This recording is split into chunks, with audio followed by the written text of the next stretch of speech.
Picture this. The scale is going down and you're ecstatic. But what if the weight you're losing isn't you shedding body fat? What if it's you losing muscle? Because spoiler alert, shedding body fat and losing muscle mass looks the same on the scale. And if you're losing muscle instead of body fat, you're not transforming your body. You're literally dismantling it. The even worse news is you won't realize this is happening until it's already gone. In the next 10 minutes, I'm going to share with you the 5 warning signs that you're losing muscle instead of body fat, why each one happens, and what to do the moment you notice any of it. Most women in a calorie deficit are so focused on losing weight that they never stop to ask what kind of weight they're losing. And when you're losing weight, sure, it's nice to feel and look lighter, but if you're losing muscle instead of body fat, you run the risk of looking like a soft, wet noodle just after and having an even more damaged metabolism than before. Hi, I'm Perry, a weight loss and body transformation coach with 10 years experience.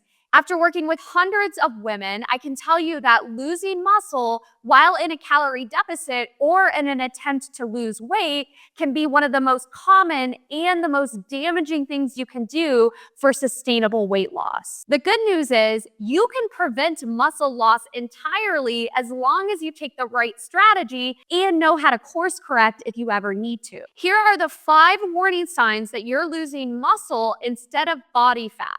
Let's go through what they are, why they happen, and how to fix it if you ever find yourself in this scenario. Warning sign number 1. The scale is dropping, but you look softer and less defined as time goes on. This is the clearest signal, and it's the one that most women miss because they're so busy celebrating the scale go down that they completely miss the fact that they're losing muscle instead of body fat. But here's what's actually happening. Anytime you have rapid weight loss, it's typically because you're losing muscle and body fat at the same time. And losing 2 pounds more per week is a big red flag that you're losing muscle and body fat.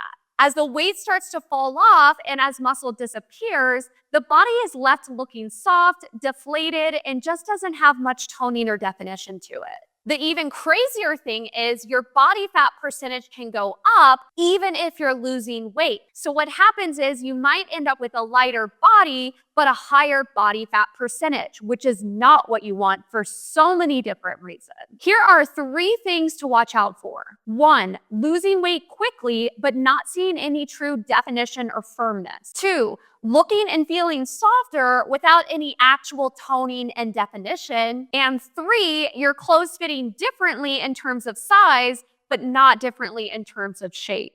When you lose weight fast, it can feel like a win. But in reality, if you're losing muscle in addition to body fat, you're only screwing yourself over because not only is that going to slow your metabolism, but it's also going to make you have a higher body fat percentage and more likely to regain the weight that you've worked so hard to lose. This can also cause you to look and feel worse than when you originally started your weight loss attempt in the first place. If you're losing weight, but you're not gaining actual toning and definition, this is sign number 1. The second one shows up in your workouts. Warning sign 2, your strength is dropping week over week.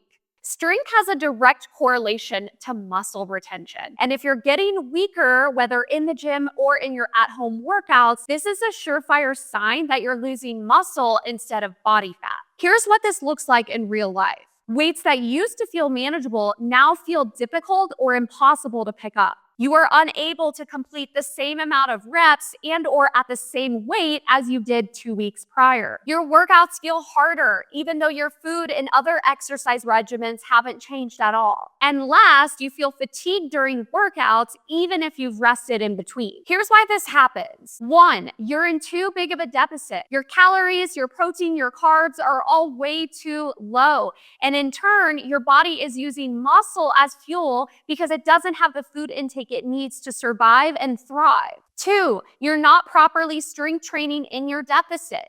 When you strength train in a deficit, you tell your body, take the body fat, not the muscle. And if you're not properly strength training while in a calorie deficit, your body's going to take away the muscle. 3, you're doing too much cardio, especially if you don't have enough calories. This can accelerate the muscle breakdown process even further. And lastly, you don't have enough recovery built into your plan. This can also damage the muscle and leave you feeling depleted, doughy, and soft with a higher body fat percentage. If you cannot lift what you lifted a few weeks ago, you're not in a fat loss phase. You're in a muscle loss phase. And this can be completely different and far worse than before you even started your deficit in the first place. If you notice any of these warning signs, here's what I recommend you do first. 1, audit your protein intake.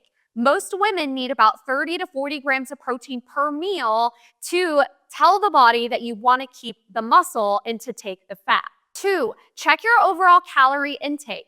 If your calorie deficit is too big, this can lead to muscle depletion. So you may want to increase your calories by a couple hundred, even just for a temporary time period. 3, reduce cardio even temporarily just to give your body a little bit more time to recover. Dropping strength is warning sign number 2. The third is one that most women ignore as a normal part of dieting. If you're recognizing several of these signs in yourself right now, hit subscribe. I post weekly videos every single week on how to prevent muscle loss and lose body fat so you can keep transforming your body into everything you ever wanted it to be. Now let's keep going. Warning sign number 3, your energy has dropped and it's not coming back.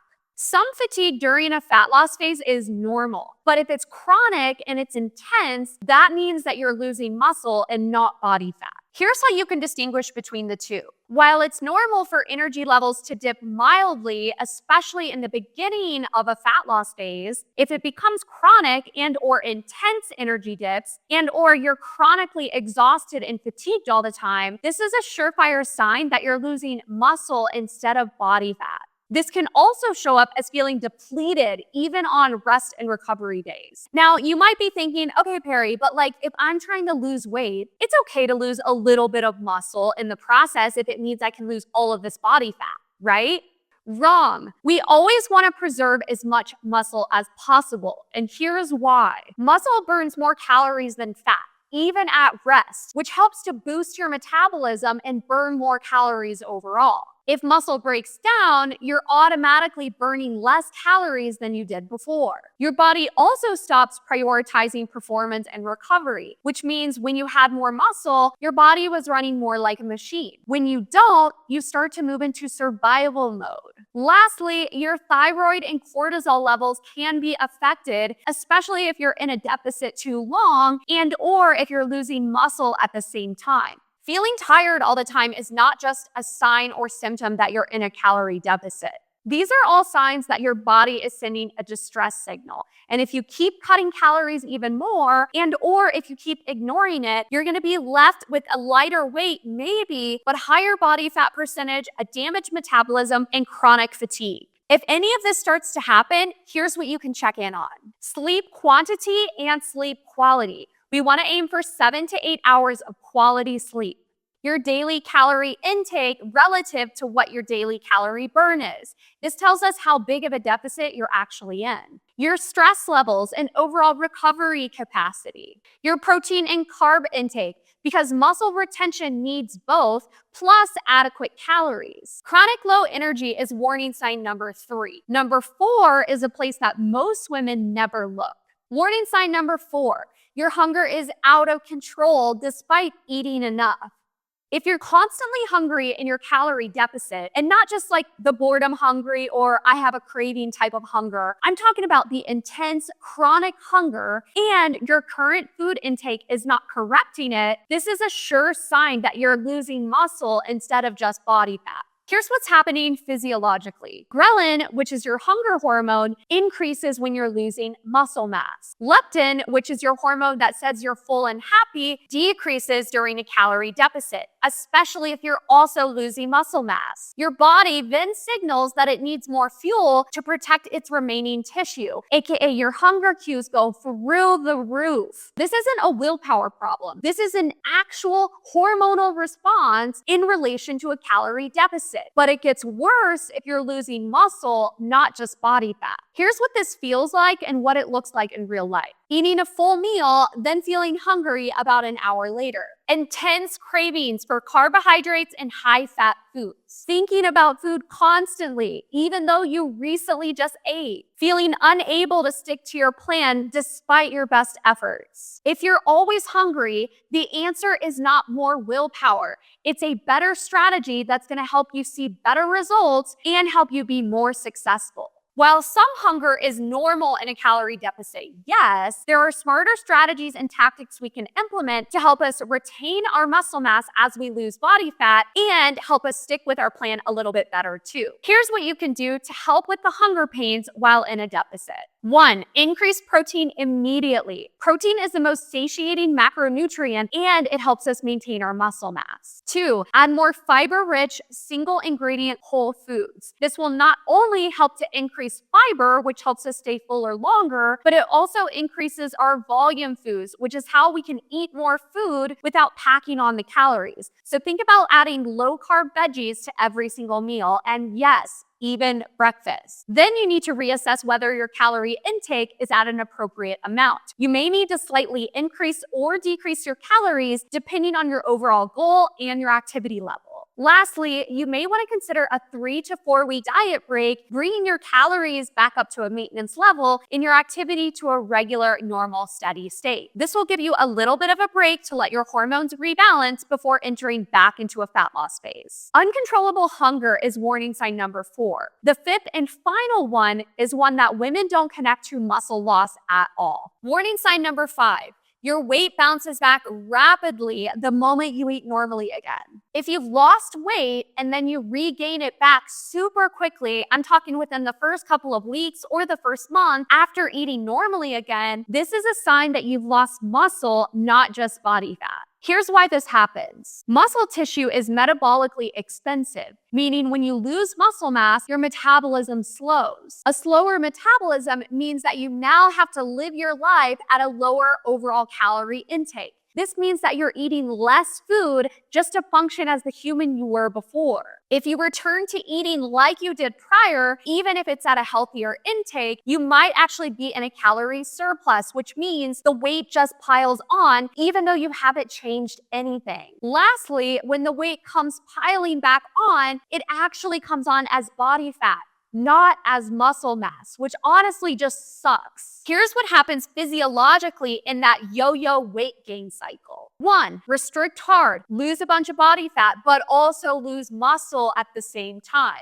Then you return to normal eating, but this time you're regaining weight faster and it seems to be coming on as body fat, not as muscle. All of a sudden, you're heavier than you were before with even more body fat, and now you have to go back into fat loss mode again. But this time, it's even harder to lose weight because your metabolism has slowed, you have less muscle mass, you have higher body fat percentage, and you've basically shot yourself in the foot because you lost muscle, not just body fat. You can see how this vicious cycle of losing weight, regaining, not only puts you in this frustration cycle, but also in a body composition that makes it harder to change later on. And this is why a smart strategy is key. Regaining weight after a fat loss phase isn't necessarily a bad thing. It doesn't make you a bad person or a failure. But it is the predictable result of a strategy that burned muscle instead of body fat. This is exactly why 80 to 85% of dieters actually regain the weight that they worked so hard to lose. And the Cleveland Clinic has published on this a lot.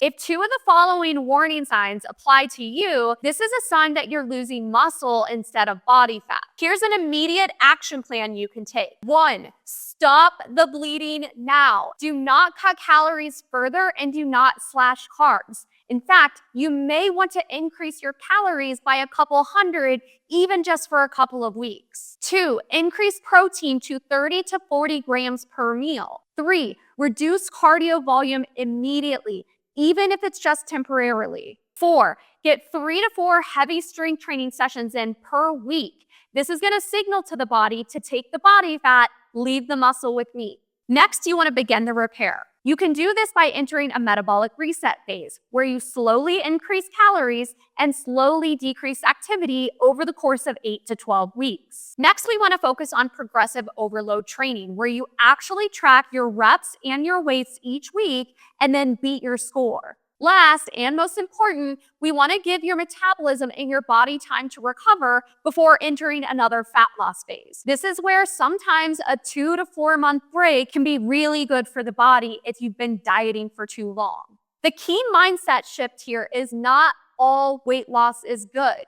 We want to lose body fat while maintaining and growing lean muscle mass to be left with a lighter, leaner, tighter, more toned and stronger physique. Not all weight loss is counted the same. We want fat loss, not muscle loss. Now that you know how to spot muscle loss, the next step is to understand what helps women transform permanently versus having to come back and keep fixing themselves. And after studying over 200 client transformations, I found the 7 things that help them transform permanently. That video is linked on your screen right here. Go ahead and click to watch it next.